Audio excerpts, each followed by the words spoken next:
talk to folks and say hello, hello. And it Hello? says we are live on all the platforms.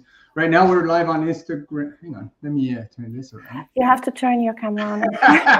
It's better this way, don't you think? Yes. Yeah. Oh, there. Okay. So, Tempera Negra is looking. Hi. hello, everybody. Hello, everybody. This is Tetsu Young from Ask Tetsu, and we are live on Raising Multilinguals live for the first time. Actually, doing a chat session. So, hello, Ute. How's everything going on in your neck of the woods? In the Netherlands, everything is fine. It's snowing a little bit. It's It's fine. snowing. How can Yes, it be finally. snowing in that Finally. area? Yeah, it does. I thought I thought March is like spring and it's already like Yeah, blossoming and it is blossoming, but the snow is coming. So it's a oh, little bit more disorienting snow. for every plants and animals and us as well. So Okay. that's where we are at the moment. And how is it your side of the It's pond? it's been one of the warmest winters we've been through this year. Oh, Uh, we haven't had like crazy ups and downs, but it's always been around zero and just a little bit plus, a little bit minus. So it was tough for my skating rink outside that I created for the first time, but it was very good for the ski. We've had lots of snow this winter, and still lots to come. And so that's we are. that's what's happening in terms of temperature. And I want to shout out to everybody. Yes. Hello. We have new folks coming in on Instagram. Kiran Kote Yes. 3007. Hello, hello. Lucia Lima. That's Hola, my Lucia. Or Lucia, I guess, from Lima. Lucia. It's Lucia. It's my daughter. Ah, okay. But Lima. Why Lima? Lima, because the rest of the name is a little bit too long, and then everyone knows that we are in the same family. I So see. I that's see. that's the way.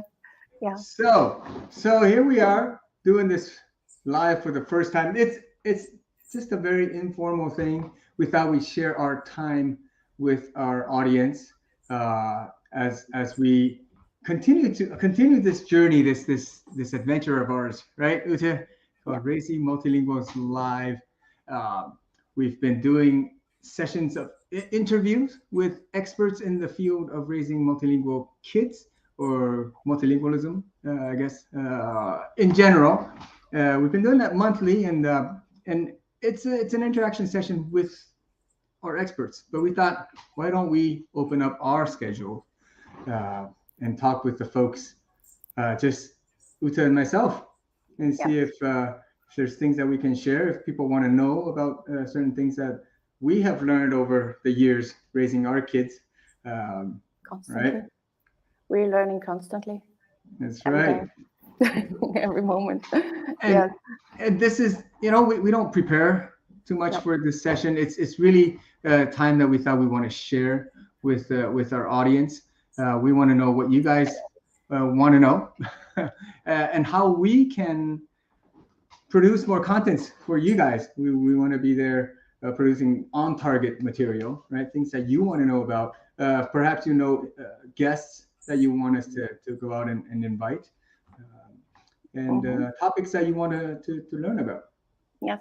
right? Certain So topics to highlight, or to highlight it a little bit more because we already had them, but you would like to know a little bit more about one particular aspect of it, or you want to maybe share also these occasions now on the chats that we have here, the live chats with Tetsu, are also meant to have a little bit of conversation about what parents, educators, teachers, whoever is following us is wondering how to do or would like to know more, or even share what your success stories are or what your experience is. So it's really opening a little bit the floor to everyone who would like to share. that's right, and it's also like a little one-on-one time for myself and Uta. I guess, so we talk so much over chat, and we talk so much by email and other digital Yeah, processes. But it's nice to see each other's face. Like, can you believe we've never even met each other met. yet in person? No, I keep on thinking, it seems like I've known you forever, but not a long time. never seen you in person. Give you a big hug, and this Yeah, this we'll make project it. of ours, it's already 3 years that we've been doing 3 years. Raising Multilingual Live. It's 3 years, yes. You know, Oh, it's going to happen sometime, I think. That's right. That's right. We Yeah. need to make it happen. And we're So very glad to have our audience, our followers, you know, on all these platforms, on YouTube, Facebook, and Instagram. Right now we're on Instagram also, and Twitter. Twitter Right? as well, yeah. But I must admit, Twitter, we're not big tweeters. I guess we don't tweet so much. So No. I don't know if it's because we don't tweet a lot that we don't have so many engagements or so many followers, or the other way around, it's a chicken and egg, right? Yeah. But either way, it's both. It's both, but I think it's also because everything is shifting, and you see, okay, then at the beginning maybe I was more on Twitter than on Facebook, then Facebook and Instagram started, and people were practically heading over to Instagram, and then you are on Instagram a little bit more than on Twitter, also because of these kind of lives that are easier or are really in on Instagram or well, TikTok. Don't let me start with TikTok. We had a conversation about that before. No, we're not getting there. No. But at least, Facebook and Instagram is one thing that is possible. So, yes. Because if we go down that rabbit hole, there's Snapchat, there's LinkedIn, there's my goodness, there's too many. And there's also many. these obscure different kinds of Twitter substitutes and YouTube substitutes, Vimeo or Rumble or all these different platforms. So it's just, we got to find a way to really focus on the key platforms. And I think that's what we're doing right now, right? We've got Instagram, Facebook, YouTube. I think these three are really where it's happening. So that's and then in the end, it's really about also where we are the most. So where we are present, because it doesn't make sense to be. I don't know. For me, it doesn't make sense to be on TikTok if I'm not on TikTok. I see that there is Carolina Ga. Hello from Italy. Hi, Carolina. You're How are you doing? On Facebook. Thank you for following us from Facebook. Hi. That's right. So again, a little shout out to everybody who's following us right now. From wherever you are, you're very welcome to join into our little private session or public private session that we have right now. We're talking about everything and anything, sort of. It's kind of time that we want to share with our audience. And I told you to remember, we said, if there's one person, there's one person. If there's 100 people, there's 100 people. Whatever it is, if it's 5 minutes, it's 5 minutes. If it's an hour, it's an hour. It's completely free format. We don't really prepare too much for this like we do for the interviews. The interviews, that's we created a process. It's a little bit of work getting in contact with everybody. We have a system that works, right? So it doesn't require that much of preparation anymore. Also because we're doing it once per month now, not twice per month like at the beginning, which was a lot, but there was also Rita with us. Hi, Rita, if you are somewhere. Shout out to Rita. Rita is one of the co-founders with us, but unfortunately, she's been a little more quiet lately, so she's taking more time with her family right now. So, but Ute and I, we've been continuing this thing, doing this once monthly interviews with experts in the field of languages, linguistics, and mostly trying to link that to how to raise bilingual, multilingual kids.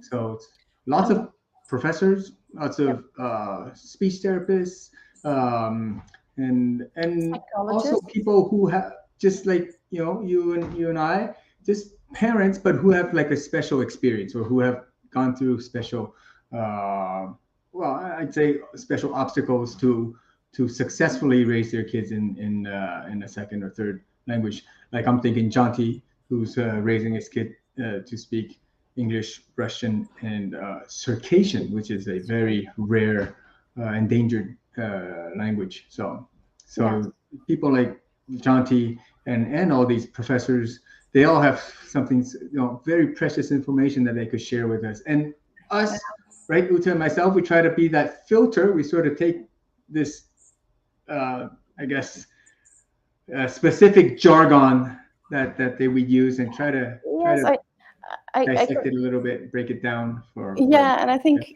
it's more like translating or bridging the yeah. gap, or translating what is sometimes quite complicated in academic terms speaking. Especially Exactly. there is the terminology that sometimes even the experts are not very all on the same page. Mhm. So for someone who then reads these articles and the books, etc., I studied linguistics, so I know what I'm talking about. But then transposing it or translating it into practice is a whole other story. That's Because, right. well, with research, you focus on one aspect or several aspects that you choose or that you find interesting, and then you get to a conclusion or to some insights. But then you have real life happening. That's right. And you have your own children. And especially, I found it very interesting and eye-opening. I knew what to expect before having children. And I said, well, it's easy. I mean, it's not really rocket science, right? And then you have your own children, which are all great. They're listening and they are on the screen. I see them. But there are certain things where you say, well, actually, research would say I need to go left, and then life takes you on the right. And That's this how is it a little is. bit what we want to highlight, or where we want also parents or everyone who's following us give the opportunity to find their own solutions as well. Yeah. So you pick Indeed. out what you can use for that moment, and maybe you get back after a year or something. I mean, the videos are on YouTube forever, hopefully. It doesn't depend on us.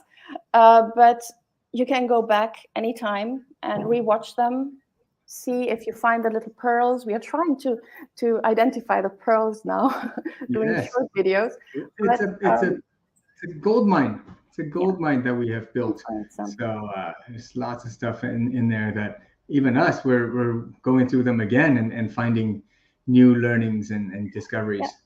Hello, Belenietoga. Thank you for joining. We've got folks continuing to join Yes. on the various platforms that we're on right now. Yeah. This session is for you. Ute and myself, we're kind of just chatting. But if you have any questions, if you want to know anything about how we raise multilingual kids, or any of the sessions that we've had, if you've been following us for a while, this is the time. It doesn't have to be, very complex questions directed at these experts that we interview. It could be something about them, or it could be anything about what we do on a daily basis.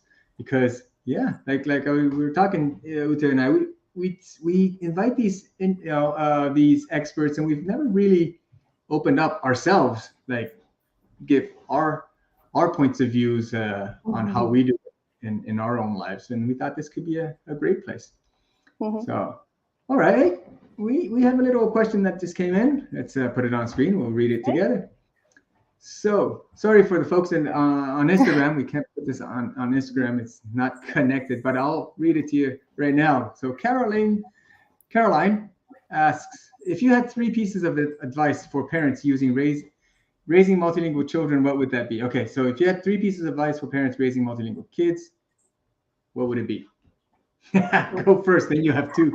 Ladies first, so you have more time to think about it, right? It's smart. Let's say I say one, then you say one, then I say one, then you. Okay, we just do like ping pong. We'll give 3 advice plus 1 as a bonus. There you go. Plus 1 as a bonus. So 3 pieces of advice. Know what you're doing. So get informed of what you are embarking on, because it's not something that you wake up one morning and say, oh, well, let's add another language, and you just do, and the children will do anything what you do. But to actually get informed before you start. It's like with any kind of project, in my opinion. If you're very serious about a project, you get informed.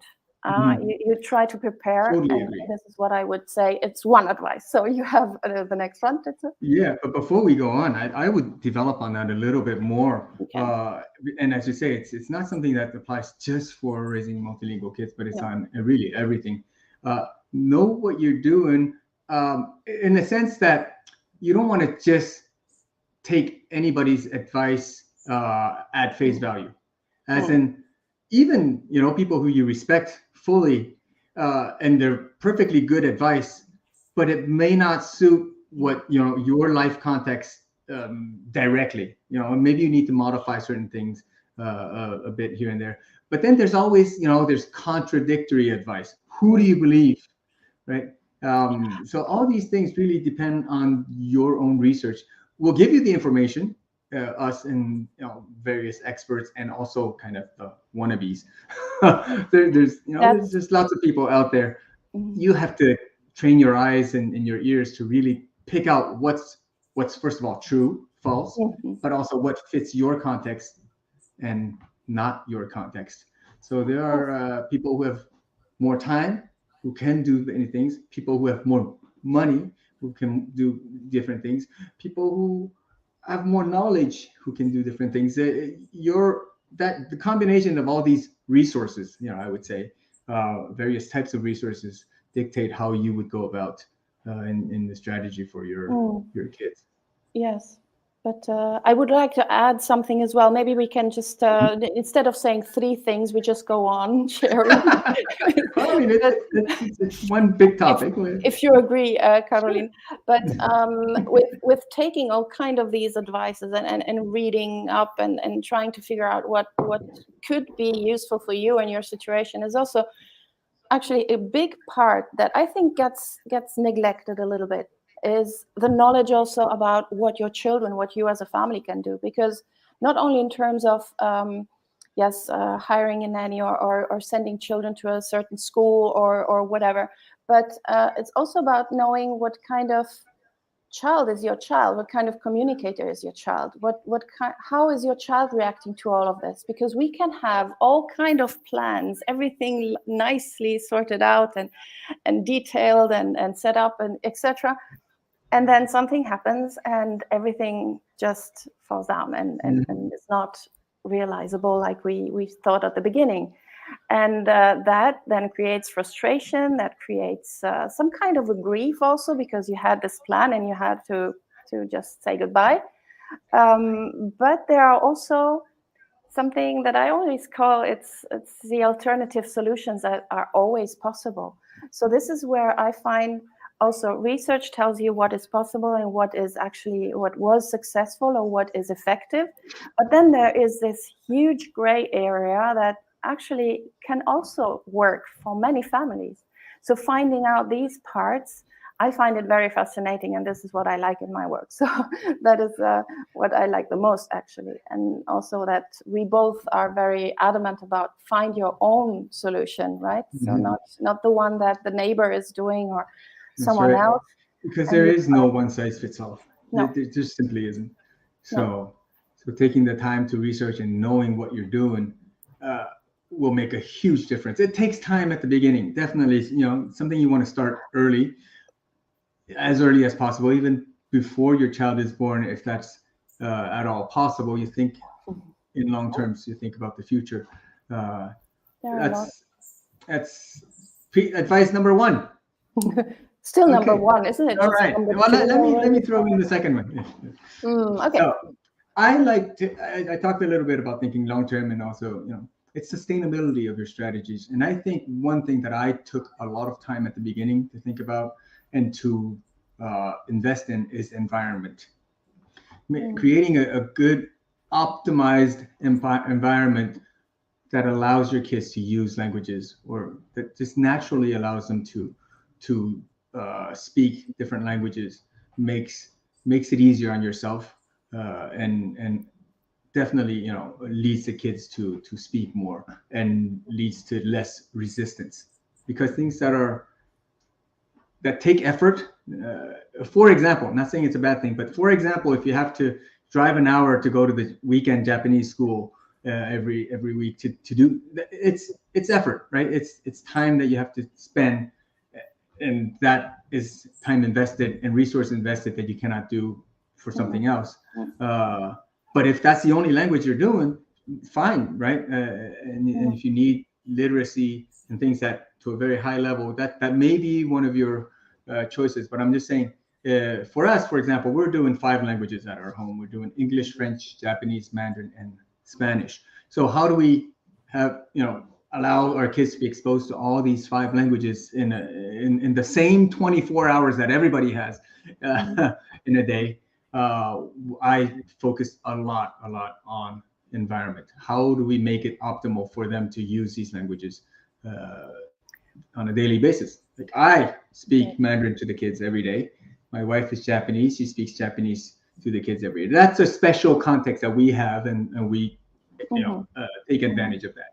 And we also live in Quebec, where we specifically came back. I was living in Japan at the time, but we specifically came back to live in Canada, in Quebec, so that they could have much more exposure and be educated in this environment where English and French are used. So that's really the environment that we were able to take advantage of naturally within our context. And artificially, we added one additional language, which is Spanish.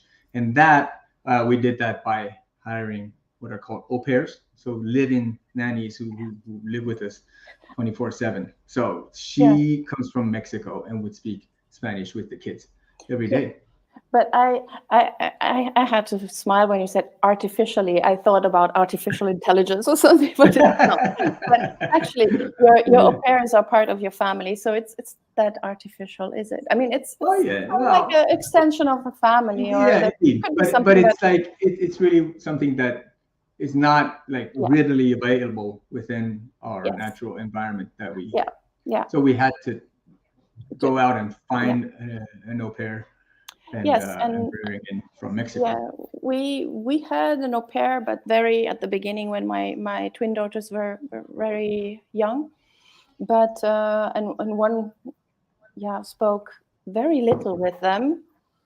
And then we had another one. She spoke mainly French with them. And I said, okay, that's fine. Let me just start with all kind of languages. And they were exposed to 5 languages very early on, which led to them then preferring a secret language. My twin daughters had a secret language, which made me then, exactly, to decide that we narrowed down the situation of languages for a very strong reason, because it was not possible to really communicate in an effective way anymore. But we switched to a language that was already there in the family. And yes, my children also speak several languages to different extent, but it didn't happen on a daily basis. It happened on a let's say monthly basis, where I think also when the children grow up and are older, go to the secondary school, the time they can dedicate to activities, after school activities or so, it diminishes. It becomes less and less. So that's right. At some point you make, or we decided, my husband and I, we decided to give them the choice. Do you want to learn also German at school? Do you want to learn Spanish or French, etc.? And they decided, and that's fine. So as they get older, you're giving them more options on this context, this living environment that you're creating. Absolutely, yeah. And I mean, here we are also in a very international environment. It's near The Hague. The Hague, in the Netherlands. So I think giving them the base or the baselines of different languages gives them also the opportunity later on to come back to a language if they need it. If they would decide to go and live in Quebec or in France or in any other French-speaking country or la Suisse romande, they could catch up, and they would need to do some work, that's clear. But I think everyone would need to. If you're schooled in one language or so, then this is what you need to do. But Caroline, you're asking for 3, but while we're chatting, I mean, I'm thinking of, my pistons are firing. We're going to continue for an hour on various tips and advice that we could come up with. Yes, but I think maybe the main advice is really to know your family and to know the situation that your children are going to grow up in. Sometimes I find this very difficult because when you have the first child and you think, okay, I'm going to live here for 3 years, but maybe we are going to move to another place in 3 years or 4 years or 10 years, like many of my clients and friends do, then actually the situation is constantly changing. And this requires a certain flexibility, but also a consistency, at least for certain things like the languages or like, I don't know, the values, beliefs, etc., that you have in your family. So I think this applies not only to the language, but also to the rest. Indeed. Absolutely. Hi, there is Renee. Hi, from Sister Renee. Wow. Notice folks are coming in. Well, shout out to everybody. Do join our fantastic community of people raising multilingual kids. Some are parents, some are language professionals, but we're all interested in raising the next generation to speak more than one language. So welcome. Hi. We do have a Facebook group that was freshly minted about a week or two ago. A week ago. I guess. So do find us on Facebook at Raising Multilinguals Live. You would find the associated group. We've got folks coming in on a daily basis right now as we try to grow this community. And what I was mentioning earlier about Thank you, Renee. About environment, I think it's also community, right? The people it's part of the strategy. Know people who've been there, done that, and get advice. And that's what we're also trying to do here, Ute and myself right now. Share just our time. I think time is those who share time are the most generous. So I'd like to do what I think is the most generous thing to do. Yes, absolutely. Yes, and I see that Renee was sharing. I know Renee and her family. I mean, she lives here in the neighborhood, in the hood. Right. She's raising 2 girls here in the Netherlands. She comes from Australia, and they grew up here in the Netherlands also with Dutch. So they are 2 bilingual. Are they both teenagers already? Oh my gosh, the time just flies. Stop it, you. Telling this to they'll soon be in their 20s. They'll soon be getting married. No, I'm not saying that. It's just I remember them when I they was were keep really imagining calling my wife. Yuko, have we had our medication today? Oh my God. Yeah, this is where we all end up in if we get to live. Yeah, that's right. No, that's great. Yeah, but you have your youngest is going to be 3 already. So when we met, she was just born. That's right. They keep us young. Absolutely. I do feel like physically I am deteriorating. There's no doubt about it. But every day getting up the grind. I went to bed at 4 yesterday. Still got up at 6. Made their lunch. Sent them out to school. Then went to bed a little bit more. That's the kind of stuff I'm doing every day right now.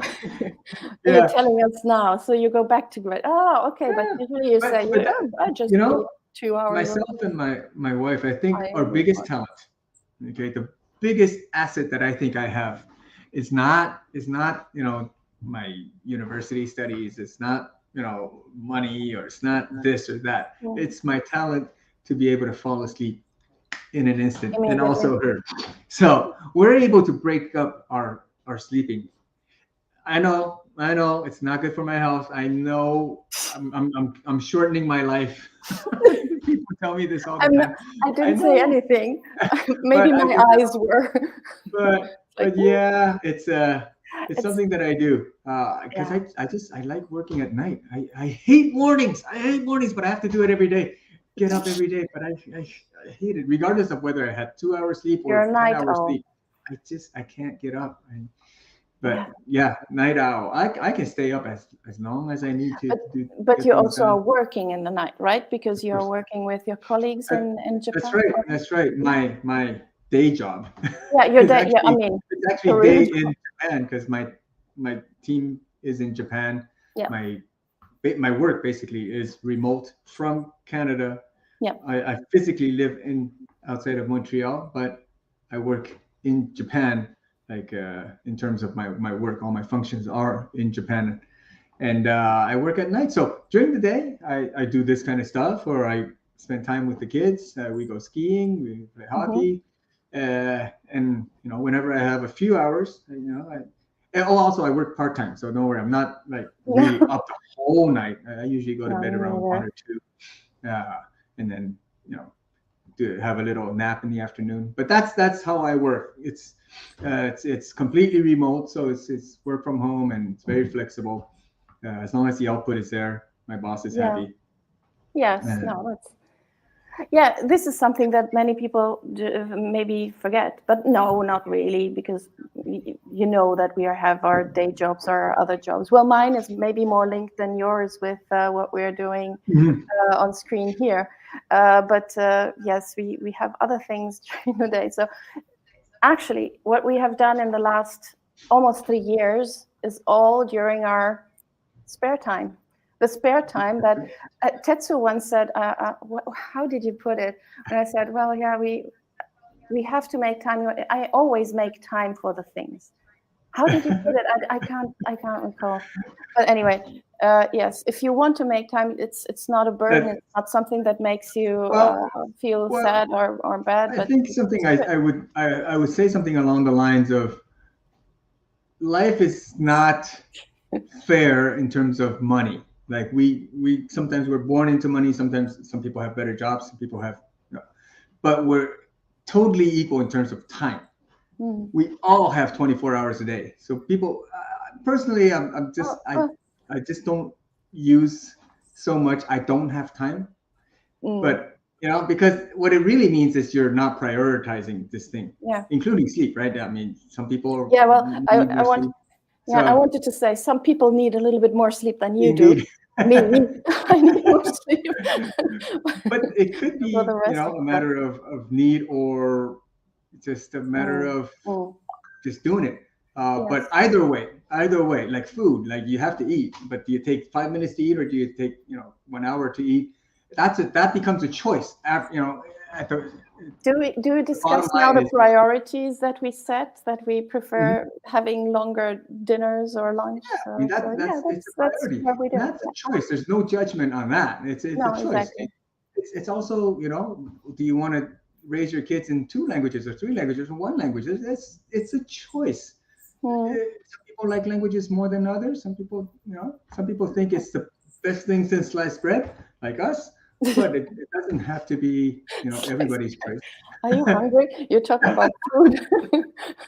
Let me share another comment from Carolina on Facebook. We haven't given her third advice yet, but I think if you mix them together, it's a salad of advice that we're giving or that we're sharing here. So Caroline says, I read it for those who are following us on Instagram. The others can follow it on screen. My son is 3.5 years old. We have experienced for the most part harmonious bilingual development. This reminds me of Annikta Howard's harmonious bilingualism, right? Until now, majority language is English and minority language Italian. We do minority language at home, which is one of the most successful ones if we want to give them any kind of thing. Anyways, our next hurdle perhaps is raising biliterate or biliterate, I never know how to pronounce that, child. Advice, when to start, now. Okay, this is my answer. Your answer is already there. But hang on. Caroline, I thought she said hello from Italy. Yes, she's living in Italy, but majority language is English? It was English and now it's Italian. I'm not too sure how to interpret this. You said maybe Caroline, you can explain a little bit how English would be the majority language in Italy. But anyway, when to start with raising a biliterate child? Actually, it starts from the first moment on, because literacy skills are connected also with sound production, sound recognition, rhyming, etc. And then it builds up on that. If we talk about learning to read and write with a 3.5-year-old, I'm not going to give any judgments, but it depends also on how far your child is. what he is interested in. Is he asking what is that, or recognizing maybe the first letter of his name or so? But I would say you start now, and we have some great interviews on our channel about this, and we are going to have one with Sabine Little this month. Yes, about yes. asynchronous. Great segue. Yes, exactly. So don't miss that. I think That's right, Caroline. Caroline, have you should come check out the session with Sabina. She's an expert in that. Yeah, the third Tuesday of each month we have these interviews, and this is a topic that you might be interested in. Yes, exactly. Oh, she's explaining. Sorry, yes, I mixed that up. We speak English at home, and we live in Italy. Okay. So majority language in terms of at home. Okay, not majority language in the society, but majority language in the micro society family. Well, okay, because her child is 3.5 years old, so mostly exposed to English. Because she's mostly at home. I see. Okay, well, yeah, okay. Great, thank you that's a nice. I haven't thought of it that way, but technically, I guess that would be majority language is English. Although I think from a strategic perspective, it's still called minority language at home, because a minority language means minority in that country. So it always depends on the perspective that you have. If you look from the outside, yes, if you look from the outside, and if you define the society, the meso macro society, so to say, so that's the community, the nation, then yes, it is the minority language. But if you are looking only at your family, so the micro society, which the family is, it's like a really society per se, then it is a majority language if this is the language that they are speaking at home mainly. All right. So it's a funny thing. It depends. Again, it depends on the perspective. Okay. Yeah. I stand corrected. Nice. Either way, if you know the concept, then that's perfect. Yes. We do want to continue to say shout out to everybody who's coming in. I see people coming in, some coming out. But last person to come in is Destiny Fulfilled. What a nice handle name. Our destiny is to raise multilingual kids. That's our destiny, and it's been fulfilled and it's fulfilling. Yes. Good. Great. Okay. Oh, okay. So what were we talking about with Caroline? We're saying, well, come check out the session with Sabina Little in a few weeks, and the time is now. The time is now. You want to start as early as possible with all these things, if not just for understanding how the whole thing works, getting prepared, rather than now's the time. Let me start now. You know it's a lot of effort, right? It's a lot of effort to go out and gather all the information and find out what is good for you and your family context. Yeah, and I think also when it comes to reading and writing, most people associate it with, okay, let's sit down and read a book, okay? But it's not starting there. It starts earlier. When you look at things, when you look at the world, you explain the world, you're already reading the world for your children. So this kind of skill is already preparing for other literacy skills, like recognizing certain signs that are there, or even street signs. Reading street signs is also part of being able to decipher or decode a message. So I had a son of one of my clients. He was amazing. With 4 years old, he could read the street signs. He was saying, "Oh, there you have to stop, and there you have to go." And I said, "What? Wow. How do you know that?" He was so observing how the father was and the mom were driving that he could tell what the signs were, but they were also sharing what they were standing for. So it's also that one. Indeed. Right. Is anyone having a question? Or do you have a question, Tetsu, for those who are following us? Or a general one? Or something else that you want to share? Well, I'm trying to look over here on our Instagram. We've had some folks come in and out, but I don't think I see comments, but no specific questions. Okay. Right? So, all right. Well, it's 1:40 here. We've been talking for 40 minutes straight. Oh my goodness. I told you we don't have a problem talking. We have a problem stopping to talk. At least I have.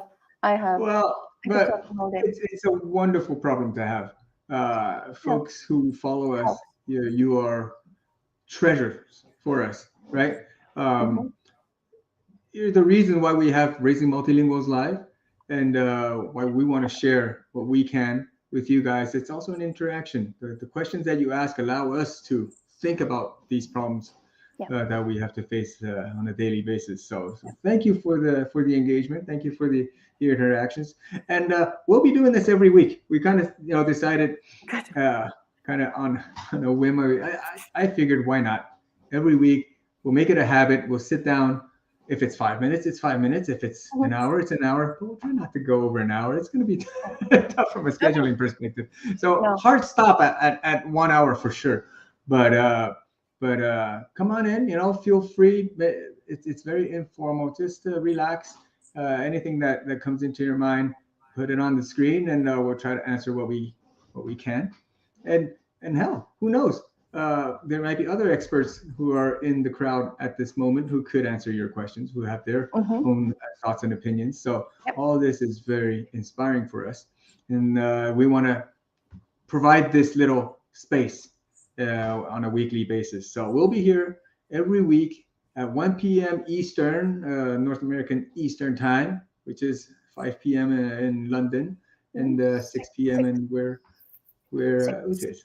Right? No, it's 6 and 7. I'm sorry. 6 and 7. Yes, 6 p.m. London and 7 p.m. Paris or Amsterdam. Or never mind. 5 hours difference. Yes, it's not 5 o'clock. It's 6 p.m. in London and 7 p.m. in East. That's the Central Eastern. Central Eastern European time. European time. That's Eastern. It's like Central and Eastern at the same time. Going up and down and left and right at the same time. So I mean, yes. Yeah.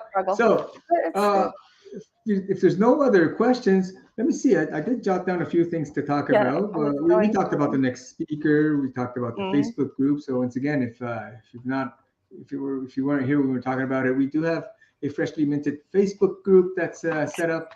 So do check us out at Raising Multilinguals Live. You'll find the new Facebook group. There's lots of folks in there now already, and it's growing.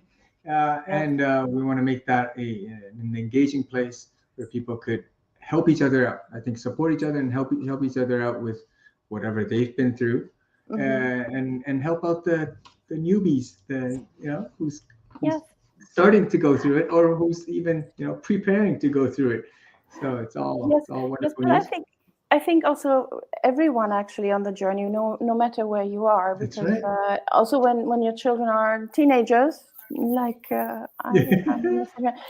you can also benefit from some insights, and you have questions. It's not that maybe you have less questions than at the beginning, because meanwhile you learn and you say, okay, you prioritize or you decide for one way or the other, or maybe a combination of strategies. But I think there are some complex questions that I'm still looking for answers for, and I'm trying to read everything that I can and to meet also experts. Let's see what we can find out about that.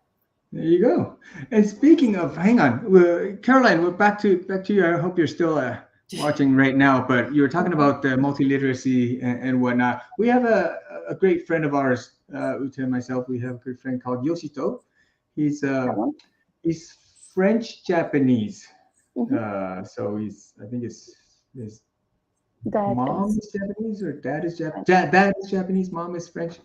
Either way, but he's he was born in France and grew up there, and he's got a Korean wife. So it's all mixed up in his family, like it is in ours. And he's really focused on how to raise kids, also to read and write in different languages. So he's got lots of insight. So I would invite you to follow Multilingual Dad on Instagram.